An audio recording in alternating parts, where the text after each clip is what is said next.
Welcome back to the Gone for 10 show. It's the second preliminary final. It's the Panthers taking on the Rabbitohs. Now, this is the most anticipated game if you are a Sydney supporter of the NRL. It's going to be a cracking game. Baxter, do you want to take the Penrith Panthers or do you want to take the Rabbitohs on this one? No, I'm going to let you take the Rabbits. I'm going to go Dylan Edwards in the fullback role. We've got Charlie Staines making his return to NRL level on the wing with Brian Toller on the other. You got Isaac Otago replacing the Thailand May suspended player, Stephen Crichton in the other centre role. We got Jerome Luai and Nathan Cleary in the halves. You got Moses Leota and James Fisher-Harris in the forward prop roles. You got Api Coruscant as hooker. Vimiali kick out. Maybe this is his last game before he heads off to the Dogs. And Liam Martin in the second row. You got Isaiah Yeo in the lock position. You got Mitch Kennedy. You got Scott Sorensen, Spencer Liu, Jamin Salmon, and you got Sean Sullivan rounding out the 18th man. All right, let me just shake this off because I'm feeling a little bit sick about what I have to do next. But up next, it is the Rabbitohs team list. It's Latrell Mitchell at the 1, Alex Johnson, Isaiah Tass, Campbell Graham, Tane Milne, Cody Walker, Lachlan Ilias, Tavita Totola, Damien Cook, Mark Nichols, Keon Kolomateni, Jai Arrow, Cameron Murray, Cody Nicarama, Hamasele, whatever the hell you want to say there, Michael Cheekham, Jed Cartwright into the 17, and Davey Moali into the 18th role. There they are. They're on the screen. We're using that man again from South Sydney. It's the return of that creepy mustache from Penrith. He's had another week off. He's had 5 weeks off before that. It's gonna be an absolute cracker. Honestly, this is a game where your head maybe says Penrith based on form, but the other side of your head's going, but there's a chance that Rabbitohs could take this. So it's a bit of a close one. It could be a cracker. They have faced each other 4 times, I believe it is, in finals football. And I think it's Penrith have won 3 of those and Souths won the first round last year. But Baxter, how do you see this one going? Who stands up for each side? Well, it's not Cam Murray. It's going to be Latrell Milk and Nathan Cleary. Cleary's going to have to use his kicking game a little bit more. Sorry, I'm just getting a bit of cramp in my leg, so I'm trying to stretch that out. Nathan Cleary, he's got a good kicking game. While he was suspended, I heard that he was just flogging himself in the gym, not literally, but just training the house down. Don't even start. He was just training the house down. He was personally taking video clips back home and studying himself in his off time just to get his mind right whilst he wasn't playing week in, week out. He's if that's not dedication, I don't know what is. Now, people have been talking to me. DCE, he should be the incumbent number 7 for Australia. But then you look on form in the past few years since that, Nathan Cleary ticks all the boxes. So I have no problem with Nathan Cleary taking home that Australian jersey injury-free, knock on wood. So, but I look over Latrell. Is he going to play the media again? I hope he does because it's always fun to watch. Everybody loves to see it. But they do need to get some quick play of the balls. That brings in Damien Cook. That brings in Cody Walker. That also brings in Latrell Mitchell. There is a bit of an injury cloud over Alex Johnson. He has some stomach or intestine injury, which you can't get needled. It's sort of just you have to play with the pain if you're going to play, and it's a bit difficult. But it's going to be a cracking game. What do you think? Like I said, you've mentioned that Alex Johnson. I think if he's out, that is a massive, massive out for this side. There was a few other players that did cop knocks over the last couple of weeks. They have been battered and bruised in the games they've played. I think if someone's going to stand up here, it has to be Cody Walker. He really needs to control that kicking game, and that's where this game's going to get determined. So I think it's going to be between Cody Walker and Nathan Cleary. whoever can put the other team on the back foot, keep turning them around, kicking early in the tackle count, making Latrell turn around. Now, if I've noticed anything watching Latrell this final series, it's he gets that ball, he flicks it to either Alex Johnston, Isaiah Tass, Campbell Graham, Tane Milne, whoever's next to him, and he reserves his legs for when he's in the attack. So if they can get Latrell Mitchell turning around off Nathan Cleary, off Jerome Luai's boot, make him running 20, 30 meters to pick up that ball, smashing him as soon as he picks it up, you're going to fatigue him. What that does, it ruins his goal kicking. He hasn't missed a kick in final series. He hasn't had to really run much in the final series. It makes him tired in the attack, which means he stands behind the line. All these things come into play. I think Penrith get the win. So I'm going to side with Penrith Panthers 1-8, close game. Panthers halftime, Panthers full time. Let's chuck in an anytime try scorer of Viliami kick out, and for South Sydney, we're going to chuck in obviously the forever easy pick, Alex Johnston across the stripe. What's your prediction? You've sort of mistake a little bit lost there, because it's been a ACCOR stadium, and that's the home of the South Sydney Rabbitohs this year. So I'm actually going to go halftime Penrith, full-time South. The trail to cross the line. First try scorer will be the man that takes home the Dally M fullback of the year position in Dylan Edwards. Hold on. See me, you wanted to bring up fullback of the year. I've got some stats here because we will be going over our team of the years in the next episode. As a fullback, what stats are important to you, Baxter? Doesn't matter about stats because... No. What stats? Matter. Answer my question. As a fullback, what is important for you? Rings and minor premierships. Okay, so no one from Cowboys should be in the team of the year then, because they haven't won a minor premiership. Well, there you go. Baxter has submitted. We are comparing. Submitted. No. Hold on. I'm going to mute you because I have the power to do that. Baxter has just said that his Dally M team of the year is the minor premiers. Hold on. You're trying to compare Edwards to Latrell. I mean, not Latrell. Edwards to Teddy. Last 3 years, this bloke has been underrated. I've been calling him overrated before that because he's been doing nothing. Hold on. He's got a ring. He's got 2 minor premierships. He's on his way for a second, if not back-to-back ring. How does the bloke not get Dally M of the year? Or fullback of the year? I wouldn't say Dally M of the year, but how does he not get fullback of the year? Like, for your same argument, hold on. For your same argument you say with Tedesco, look at the players around him. But okay, Dylan Edwards there was a time towards the back end of the season when there was no Fisher Harris, there was no Nathan Cleary, there was no Jerome Luai, there was someone else, there was no 4 key players. Dylan Edwards took that game and stood up. The next game, he was off, and a few players had come back, and they had lost.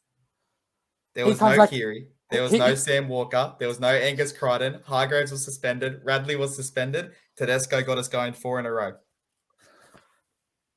You win 4 games. This guy has won a ring and 2 minor premierships. Okay. As I said, well, let me answer this question.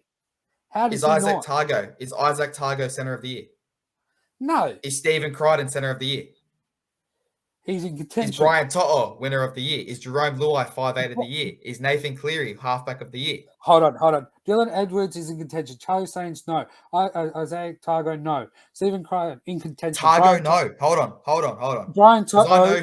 Hold on, time out. I know who you've got as your year. So we're going to spoil one of your picks here. You've got Val Holmes in your center of the year. Val Holmes played 22 games. Targo played 23. Targo's got 2 more tries, 3 more try assists, 4 more line break assists. He has a 12% better tackle efficiency in defense, and he runs for an extra 5 meters a game. So if Val Holmes kicks more, hold on, and sorry, what is Isaac? What's that got to do with it? He kicks more. He's got his conversion rate. That's how he's center of the year. What's that got to do with anything as a center of the year? Isaiah Targo, no. I would say Brian To'o, yes. Going down the list, Jerome Luai, he's in contention, of course. Nathan Cleary won't get Dally M of the year because he's suspended twice.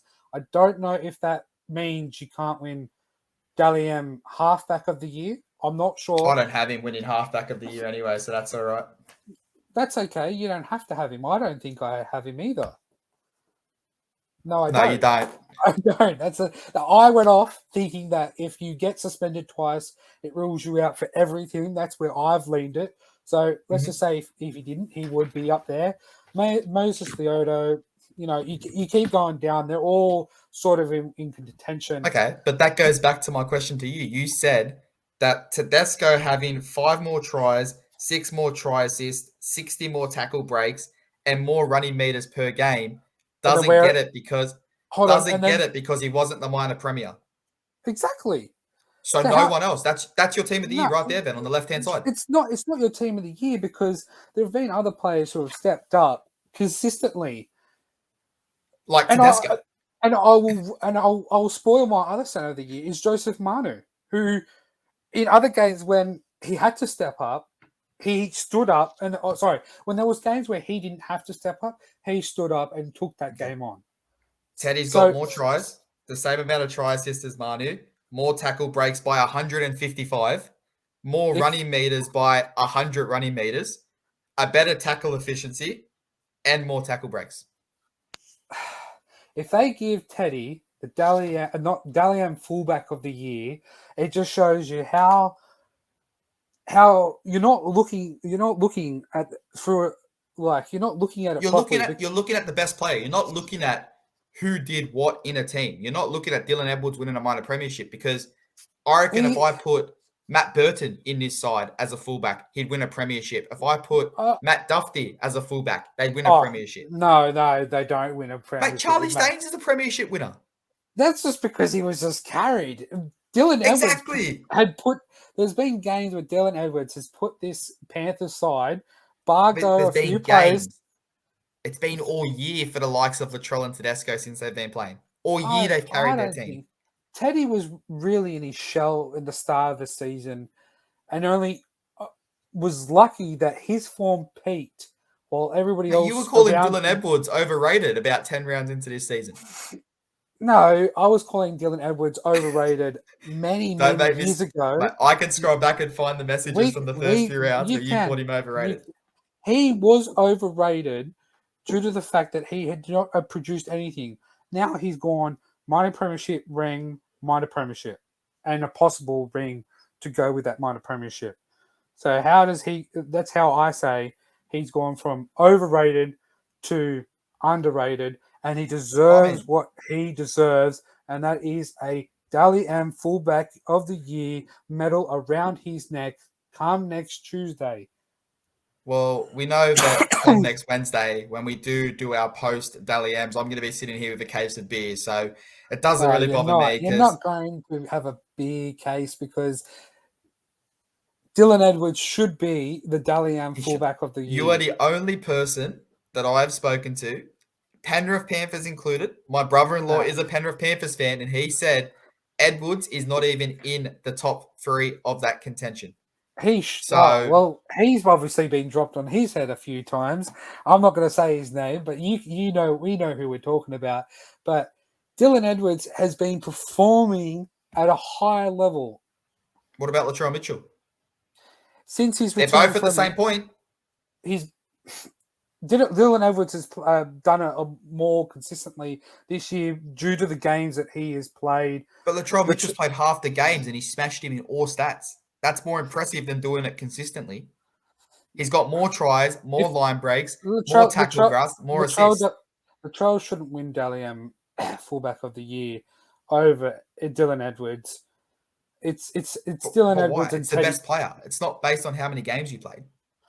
But if he had played every single game this year, I would be saying Latrell should be Dally M player of the year. But he didn't. Okay, who's your Aussie fullback? Is it Dylan Edwards or is it James Tedesco? Step aside, Teddy. It's time for the new blood to come in. So new blood getting put in. Drop half our forward pack. They're all old blood. Put the new blood in there. It would be a few youngsters would be coming in. I'd be putting in your young winger and Seven Cobbo. He will play. Cobbo will not play. Well, who do you pick as your other? We're going into a different topic. But now, well, the reason I am pulling you in that topic, I will get your prediction, but then I do have the Prime Minister's XII, which has obviously been announced. I don't really rate that. I think that's a Yeah, but it's the players that are in contention for that Australian squad. So we'll get your prediction quickly. I've gone Penrith 1-12. What's your prediction? I'm going South Sydney 1-12. Okay, South Sydney 1-12. Your boys winning. Who are you taking in the final? And if you say the Cowboys are beating Souths, you're delusional. We will be. We will be. I reckon we All get right. it. Well, I reckon we do them. It'll be very close. I reckon if it's Penrith, if it is Penrith, I reckon it'll be even closer. It'll be like the 2015 where it goes to sort of extra golden point there. But I reckon we pit South in 80 minutes.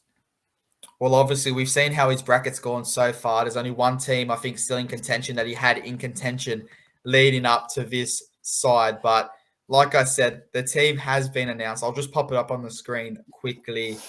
Number 1, obviously, Dane Laurie. Number 2, Josh Adokar. 3, Cobbo, so it does put him in contention. 4, Zach Lomax. 5, Fafita. It was Suali, but he is out with a shoulder injury. He is going to be fit for the World Cup. Number 6, Burden, Captain Cherry Evans. Tino at number 8. 9, Ben Hunt, greatly deserved. 10, Tom Flegler. 11, Butcher, great season for him, definitely deserves it. 12, Angus Crichton.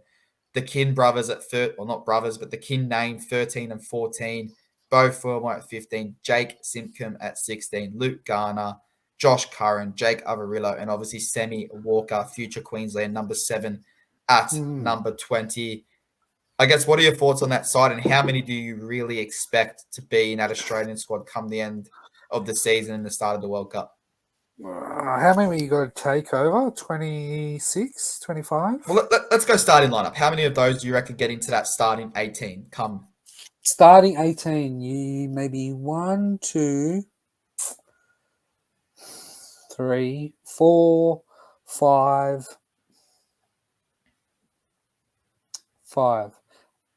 And that's all in the first 9. So you take obviously Josh Adokar, Cobbo. Yeah. Let's see how I go here. Burden, Cherry Evans, and Ben Hunt. Nah, I was taking Tino, Ben Hunt, Matt Burden, Cobbo, and Carr. Oh, Tino, number 8. I didn't even see Tino's name there. But obviously, it's an interesting squad. I just think Tino, he'll get the starting prop role. Burden, you probably put on the 18th role. He can play center. He can play halves. He can play a bit of 13. So there's a little bit depth, utility wise there. So, but get back into the game at hand. I think South do them here. It's a team that's been consistent over the whole year versus a team who's in red hot form. And after Friday night, after we win, I'll be putting my feet up and watching this with a very close eye to see who my opponent's with. I hope everybody goes out there and they're just going to an all-in brawl, and then they have to play all New South Wales Cup players, and we can win it easily that way. Well, who knows? Who knows? This Penrith side does have a win with their New South Wales Cup team playing. It was the Tigers, but they do have a win with that side. So they play this Sunday.